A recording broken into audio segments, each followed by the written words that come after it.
Hi football fans, my name is Cillian O'Grady, the Irish Flying Canary and long-time Norwich City fan. Welcome to the 5th edition of the Beyond the Barclay podcast, focused on travelling supporters, O'Grady Away Days. In this episode we'll focus on Middlesbrough and specifically the Riverside Stadium.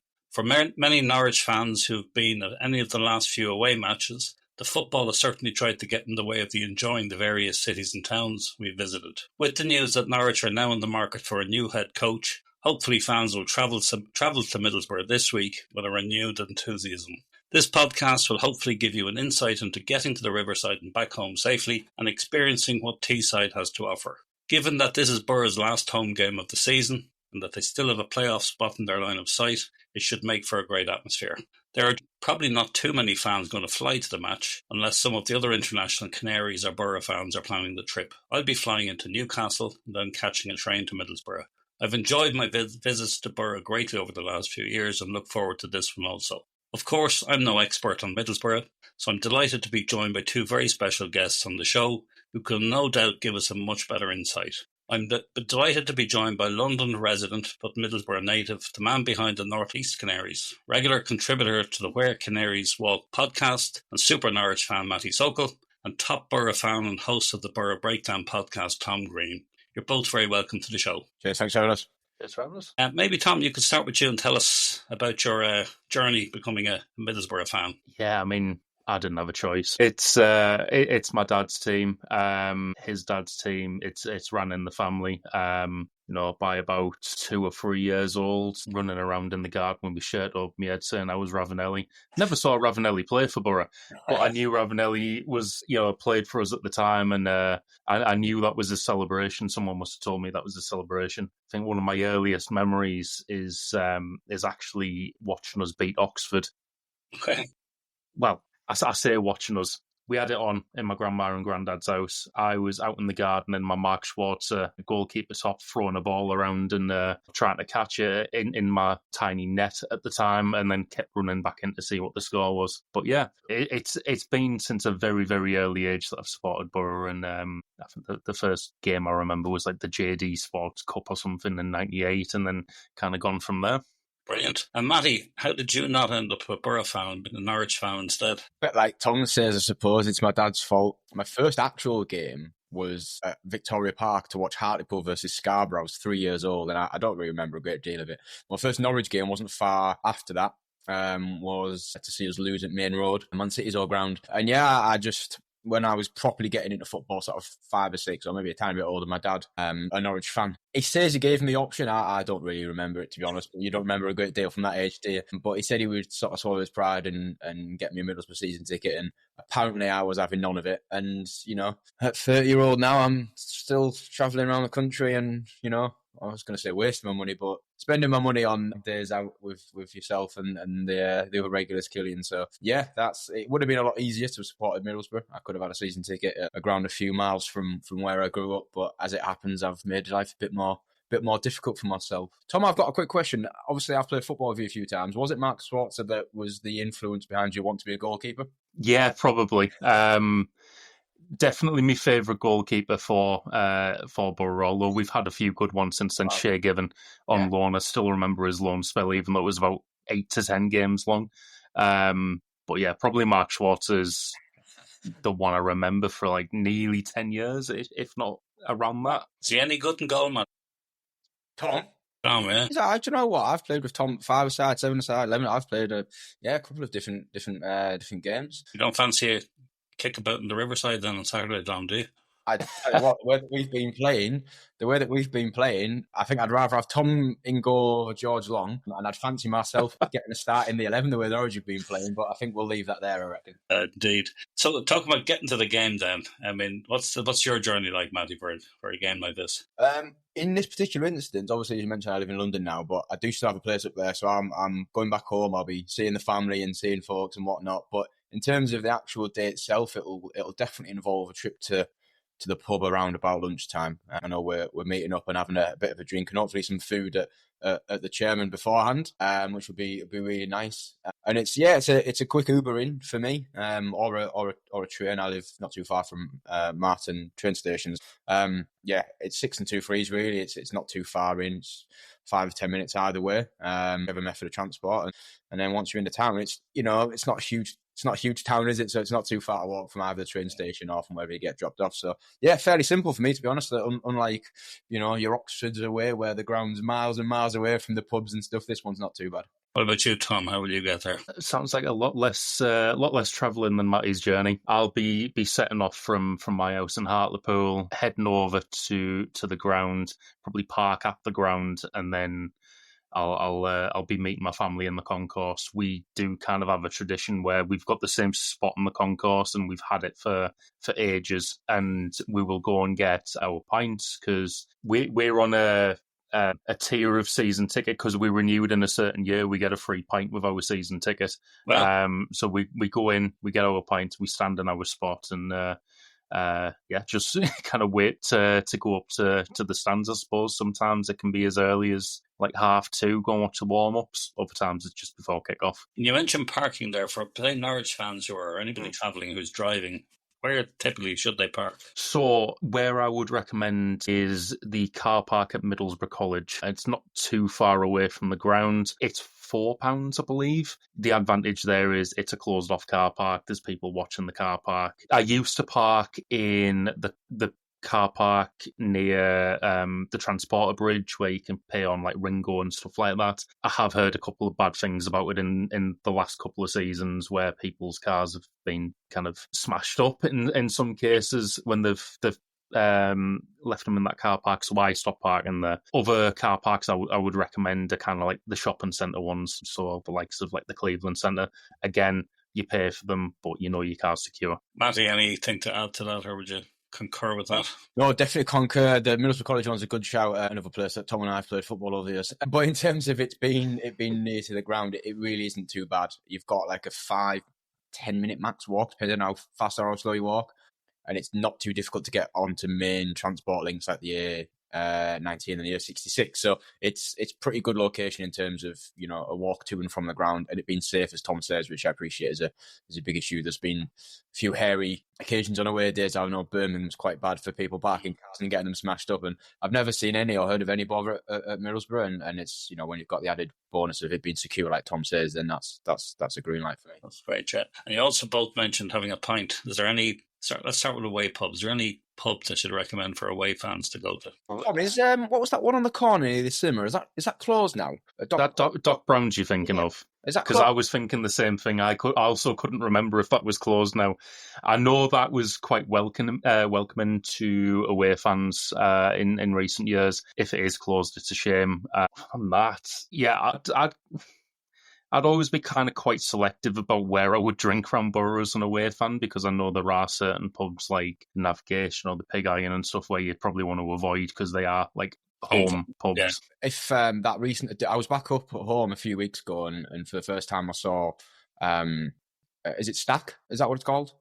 Yeah. Which is a bit like for other people that are not as familiar. There was one in Newcastle not long ago, but it's a little bit like Box Park, but a smaller version of. That might be a decent shout, I suppose, Cillian, because I don't know, Tom, correct me if I'm wrong. Do they allow away fans? Are you allowed to mill around for a couple of hours beforehand for a drink and a burger or something? I'd imagine so. I mean, I've never been to Stack myself, but I know it is fairly close to the ground, and with it being a kind of similar thing to Box Park, I'd imagine they would be quite welcoming for away fans there. I seem to remember like away fans kind of being a little bit further up that street, going to Honky Tonk, I think. I've heard about away fans being there, and I mean, Middlesbrough has a fan zone outside. It's kind of like another Box Park version, although much smaller. Anytime I've walked through that, it has been pretty much a sea of red shirts. However, it's more of like a family area, so I don't imagine if you go in there with a Norwich shirt on, there's going to be any trouble. It's in front of the Ayresome Park gates. Oh, very good. That's good to hear.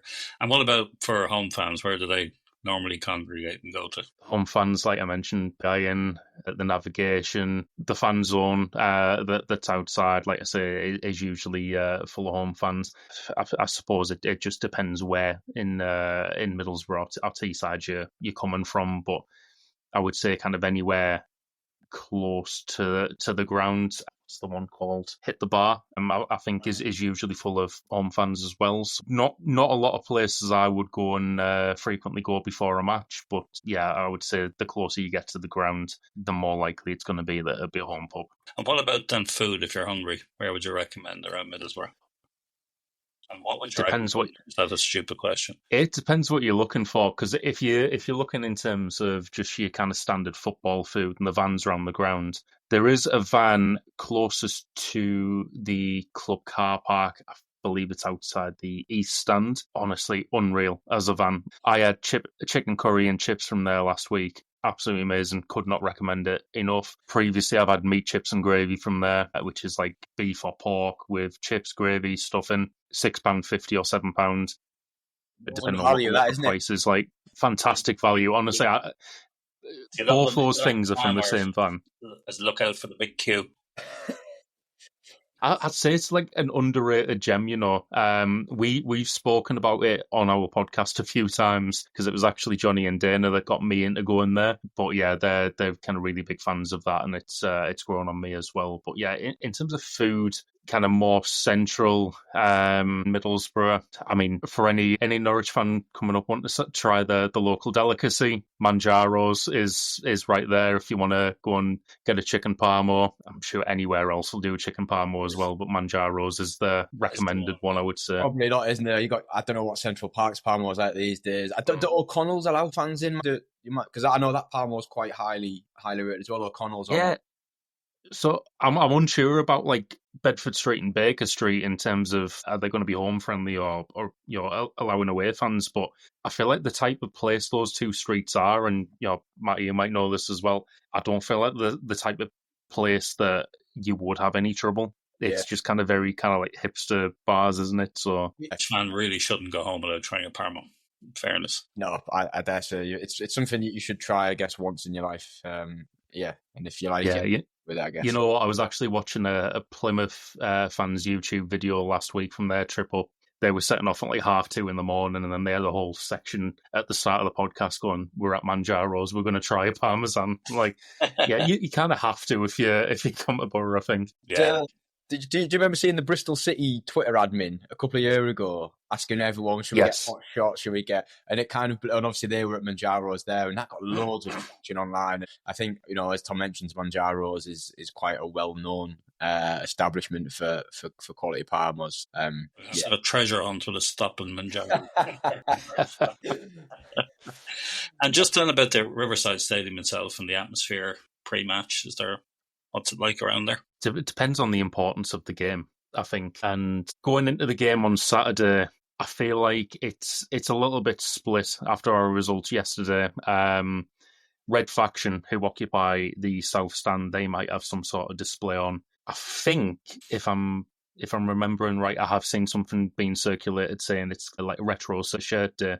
I think it was Red Faction that put it around, but they're trying to encourage everyone to turn up in a retro shirt. That might add a little bit in terms of atmosphere. If Red Faction have any sort of like display, because we get like tifos and stuff in the South Stand, that usually adds to the pre-match atmosphere a little bit. But it's either going to be, if people are kind of seeing it as a really important game, which it is, and it's obviously the last game of the season, you might get a lot more people in the stands pre-match than we usually would. Or it could just be that if people have just kind of like lost faith a little bit after yesterday and aren't too excited, it might just be a normal match day, in which case you'll see streams of people coming up at like 10-2, 5-2, and then 5 past as well once the queues at the bar subside. Very good. And what sort of chants should the Norwich fans be listening out for? What do they hear?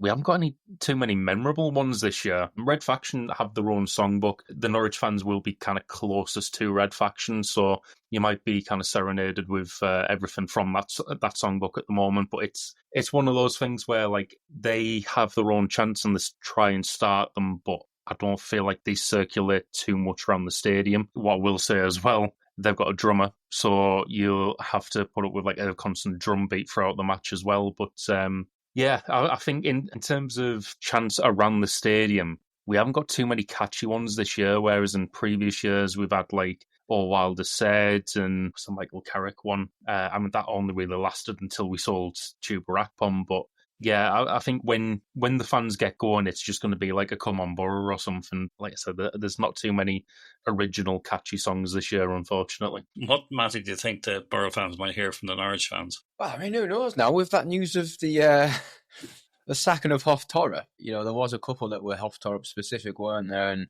was, Cordoba's, well, I mean, I think I put on Twitter the other day that the song I came up with for Cordoba's actually probably been better than his actual performances. So he has one, doesn't he? And, we've got the likes of the Nunes chant, and the Sargent one is a good one. I'm guessing he'll start. So yeah, looks good, looks fine. Sargent on my mind, which I know every club sings a variant of as well. And of course, everyone knows On the Ball City, oldest football song in the world that is the Norwich City anthem. So I think you ask most certainly Championship home fans who have played Norwich in recent years, they'll be very familiar with On the Ball City. So yeah, those are the main ones that spring to mind, I guess. And like Tom says, there's the monotonous Come On Borough, there's the monotonous Come On City or whatever. Everyone's again got that generic insert club name as well. So yeah, I seem to remember last year the Borough drummer gave us plenty of inspiration for chanting at him and abusing him. If anybody wanted to meet the players, what's the opportunity like in Middlesbrough for both home and away fans? I would say kind of waiting around outside the West Stand before and after the game. It's quite early in terms of when they would get there, so I'd be saying between 1 and 1:30. I used to actually sell fanzines not too far from that car park, so I did kind of see the players rocking up in their fancy cars just after 1 o'clock. So a lot of people tend to get photos and autographs when the players are turning up. Seen a fair few away buses turn up around that time as well, so probably say between 12:30 and 1:30 be waiting around that car park, and then straight after the game make your way around there. I couldn't say for sure, but I've had a couple of times when I've been selling fanzines and someone's turned up, and I saw one game I remember was Bolton, and they were like, they're staying in the Thistle Hotel. They were walking around Boro this morning. We managed to kind of have a word with a few of them. It was just like 18 people wearing Bolton Wanderers tracksuits wandering around the streets. If you're there early and you're staying in Boro, you might see, some Norwich players going for a walk or something. See, each club's different in that respect. Talking about staying, so people want to, I mean, it's a fair trip up from Norwich for somebody that might want to stay overnight. Any recommendations on whereabouts in Middlesbrough to stay? So I'd say we've got, it's a travel lodge. No, I don't think it is. Holiday Inn, I think, built into the shopping centre. We've obviously got what was the Thistle Hotel. I don't remember what that's called now. I think it's like a Leonardo Hotel, maybe. I think there is. You mentioned Travelodge. I think there is a Travelodge and a fairly new Premier Inn, all sort of within the definitely a Premier Inn near that Leonardo's. That's on that sort of that corner, and I think there's the as you mentioned that Holiday Inn is pretty good value, I've heard as well, and it's in a decent location as well. I know you stayed there before, haven't you, Cillian? I think that Holiday Inn I've stayed a few times, and I'm staying there again this year. It's a good spot, very central. Yeah. If anyone wants to. Sorry, go on, Tom. I was going to say, if anyone's looking for like a more upmarket hotel, there's a Hilton Hotel in Stockton, not too far away from Middlesbrough, and your public transport to the game from there in terms of like trains and buses isn't too bad. Probably take about 20-25 minutes. If you're driving and you're not bothered about a drink, you could make it a bit more scenic and find somewhere, I don't know, somewhere sort of over Saltburn way, or somewhere near Roseby Topping, or somewhere that's a little bit more out in the country, or that's at least a little bit further away from the town centre. But that scuppers anyone who's wanting to have a couple of beers, doesn't it, on the day of the game, if you've got to drive in, or the transport's not great, I suppose. Have you got an Uber or Bolt or stuff like that in Middlesbrough? Yeah, we've got Uber now. I'm shocked. I don't know about you, Tom. Obviously, you're closer to it on a daily basis than me, but I never thought Uber would make it to Middlesbrough, and it has. No, me neither. I was actually only in London a couple of weeks ago for the wrestling. Actually, I remember getting Ubers whenever we wanted there, and there was so many options like boats, helicopters, and all sorts. And yeah, it's just mad to think that that's in Middlesbrough. I believe it's coming, or it just has come to Norwich, because Norwich is one of the worst places to try and get any kind of a bookable taxi of any sort. Yeah, it's a brave new world. There you go. Outside of football, I mean, is there anywhere you'd recommend for people if they wanted to do a bit of sightseeing or touring around the Middlesbrough area, Teesside area? Is there anything you'd recommend people to see? Well, that's a thinker. I mean, Rosebery Topping, if you've got time, go and have a look at that, and kind of the little towns and villages around it, all kind of really scenic. And I think if there's anywhere kind of up past Middlesbrough, I guess it depends how far up you want to go, doesn't it, Tom, I suppose? Yeah. The County Durham's nice, but you're talking 30, 40 minutes in a car or 30 odd by train, but that's from Darlington, isn't it? Yeah. What do you live in Hartlepool? Are you not on the Hartlepool Tourism Board, Tom? You're not giving that a big shout out? Yeah, I mean, obviously, come to Hartlepool, have a walk around Seaton Beach or Crimdon Dean or something. Yeah, I mean, that was the other thing I was going to suggest would be just kind of like walks near the Tees, or there's the dinosaur park over Riverside Park, which, funnily enough, isn't named after Tony Pulis or Neil Warnock. Just a load of metal dinosaurs, but yeah, there's that as well, which is, I mean, fairly close to the ground. You could probably have a walk around that and then walk over to the ground within about an hour. I think just or if you drive, and it'll be about 5 minutes. Just going off kind of Tom's event, like coastal sort of stuff as well. Like obviously you've got Hartlepool further up on the coast, but I mentioned earlier like Saltburn. Like Saltburn's a beautiful part of the world if people are up for the weekend. If you're not having to shoot off after or whatever, and you're making a bit of a trip of it, because as you mentioned, Cillian, it's a bit of a trek. Saltburn's lovely. Saltburn is very, very nice. Whitby's not it's an hour or so from Middlesbrough Town Centre. And then further inland, you've got, not everyone will have heard of him, but James Cook he's from Martin really, but he went to school in Great Ayton. Great Ayton's a nice little village. And as Tom's alluded to, with Rosebery Topping not far off. So there is a lot of nice scenery. Like Middlesbrough, a town itself, I'm not a massive fan of, but in terms of Teesside as a wider area, it gets a bad rep, but it's actually quite a nice part of the world in terms of 10 mile or so outside of the town centre. It gets quite scenic quite quickly. So if anyone does travel up and only see Middlesbrough Town Centre, don't judge the whole area on that, is all I would say. And in terms of, obviously it's important for everybody travelling to football, I mean, in terms of staying safe, is there any tips or guides for people? I mean, we tend to always have a little bit more of a police presence on a match day, going around town centre, especially close to the ground as well. I think, as Matty just said there, when you go about 5 to 10 miles away from town centre, I don't think you need to worry about that type of thing, because you'd be in a little bit more of a rural area and stuff like that. But yeah, I think it's not necessarily even the type of game where I would expect there to be trouble. We've had it a couple of times in recent years where we played Derby after all the kind of legal trouble that we had with them, and obviously Sunderland or Newcastle. Things can flare up if you go the wrong way to the ground, like through the underpasses near the cinema. But I wouldn't expect that to happen with Norwich fans, to be fair. So I would just say if you're in town centre, there should be more of a police presence there, and it should make things a little bit safer than. Well, I would say than it usually is. Pretty sure Matty would agree there. A little bit more well run on a match day. Yeah, no, and I think Tom's mentioned a couple of those pubs earlier, the Navigation and the Pig Iron. Just don't be daft, I suppose. If you're an away fan, don't go in there, because you're not going to either get in or you're going to have a few stern looks or something a bit worse. So it's common. I guess it's just general common sense, isn't it? Like, I've never seen any real trouble at Middlesbrough away games. All the years I've been subjugated to watching Norwich more often than not lose there. So hopefully it's the same. It's the same this weekend. Yeah, we have our rivals, Matty, as you know, they're little blue neighbours down the road. Tom, are there any big rivalries for Middlesbrough? Like, what's the big team that you really want to get to Riverside? I think there's a bit of a split between Boro fans over who we consider our rivals. See, for me, growing up in the time that I did, it was always Newcastle. Okay. It was us and Newcastle in the Premier League. Sunderland were in the Championship or below somewhere. Like, I didn't really pay attention to them up until the point where they were in the Premier League, probably around 2000-ish. But when they came up, it was Newcastle and Sunderland. I've lived in Billingham for majority of my life, Hartlepool now. I think on that side of the Tees, there's a lot more potential to run into Sunderland and Newcastle fans. If you're going to be going to school or work, you'll meet a lot more Sunderland and Newcastle fans. But then over the other side of the river, probably starting from Thornaby down to Middlesbrough, and I think maybe over a certain age as well, I think there's a demographic of Boro fans who are like, no, we're North Yorkshire, Leeds are our rivals, and they wouldn't even acknowledge Sunderland and Newcastle. Like, to me, I'm not really that bothered about Leeds, but then I think there's still an element of rivalry with Sunderland and Newcastle for those fans, but not as much as Leeds. And like I say, I think from Thornaby onwards, you've got a lot more potential in meeting Leeds fans. Very good. And just a final question for both of you. Just talk about some of our exports, imports between the teams. I know we've had people like Ben Gibson, but what are your thoughts on Howson? You know what?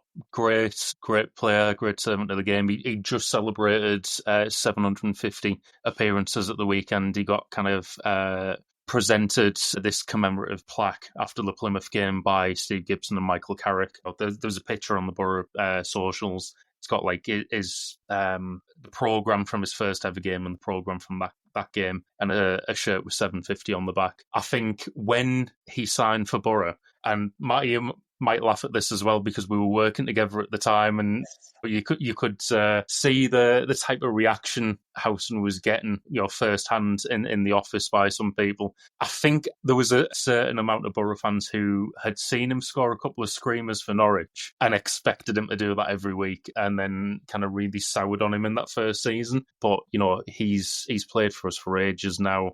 He's played wherever he's been needed to play, whether that be centre mid, centre back, right back. I can't even remember if there was maybe a game where our keeper got sent off and he might have ended up in goal or something. But it wouldn't surprise me. He's been a good servant of the club, and I think although I believe he's 37 now, and I don't think he'll get another contract at the end of the season. We've had probably about the last 3 years, I think it'll get to late in the season. It's like Johnny Howson signed a 1-year extension, and everyone's just been like, great, Howson's back for another year. And there's a real demographic of Boro fans who still love him and would sign him up for next season. But yeah, I think that says everything about him, is the fact that, at 37 years old, he's still regularly playing centre-back for us in the Championship, and people want him re-signed for another year. I think he's a lovely fella as well. I don't know if you bumped into him maybe on travels but before he was sold or whatever, but it does seem like a very genuine, down-to-earth, nice fella. I did go off him when he got, was it Borges sent off? Of course, he did.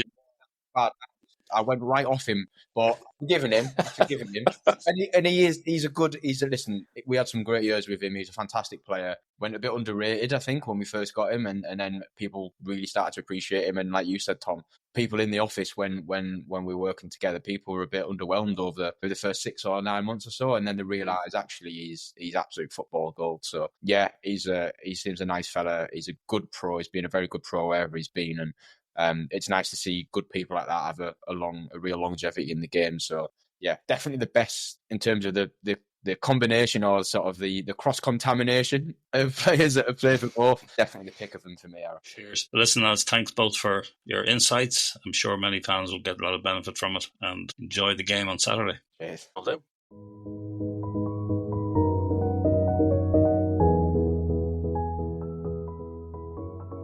That's it for this episode of Beyond the Barclay. Thanks so much for listening. Your support means the world to us. Don't forget to follow or subscribe on your favorite podcast platform and leave a review if you enjoyed the show. You can also catch all our episodes on Apple Podcasts, Spotify, and YouTube. And if you've got any questions, stories, or topics you'd like us to cover, get in touch. We'd love to hear from you. Until next time, on the ball, City.